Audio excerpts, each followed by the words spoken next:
এখন আমরা আরেকটি সমস্যা দেখব। সমস্যাটি হচ্ছে y অক্ষ এবং 7 বিন্দু থেকে A5 একটি বিন্দু, তার দূরত্ব সমান, অর্থাৎ y অক্ষ থেকে A5 বিন্দুর দূরত্ব এবং 7 বিন্দু থেকে A5 বিন্দুর দূরত্ব, এই দুটি দূরত্ব সমান। তাহলে আমাদের a এর মান নির্ণয় করতে হবে। এখন আমরা জানি y অক্ষ থেকে কোনো নির্দিষ্ট বিন্দুর দূরত্ব নির্ণয় করার জন্য তার ভুজের মানটি নিতে হয়, অর্থাৎ y অক্ষ থেকে যদি আমরা A5 বিন্দুর দূরত্ব বলতে চাই তাহলে y অক্ষ থেকে A,5 বিন্দুর দূরত্ব সমান মডুলাস অফ a অথবা a এর পরম মান। এবং একইভাবে 7, 2 ও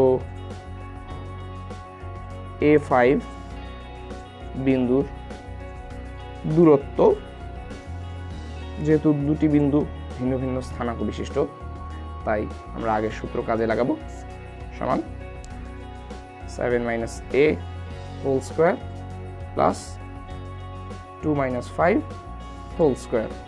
তো আমাদের প্রশ্নে বলা হয়েছে কি এই দূরত্বটা এবং এই দূরত্বটা পরস্পর সমান, সুতরাং আমরা লিখতে পারি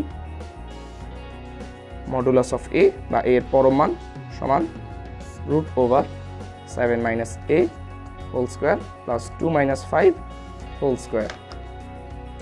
তো আমরা যদি বর্গ করে দিই তাহলে পাচ্ছি a square = 7 - a whole square plus -3 whole square. একবারে লিখে দিচ্ছি। যাই হোক, এখন আমরা যদি প্রক্রিয়া সম্পন্ন করি তাহলে এর জন্য একটি মান পাবো, সেটি হচ্ছে a = 29/7 এবং এটি হচ্ছে আমাদের উত্তর। তো আমরা আরেকবার দেখে নিই পুরো প্রক্রিয়াটি। তো y অক্ষ থেকে একটি বিন্দুর দূরত্ব এবং আরেকটি বিন্দু থেকে ওই একই বিন্দুর দূরত্ব পরস্পর সমান।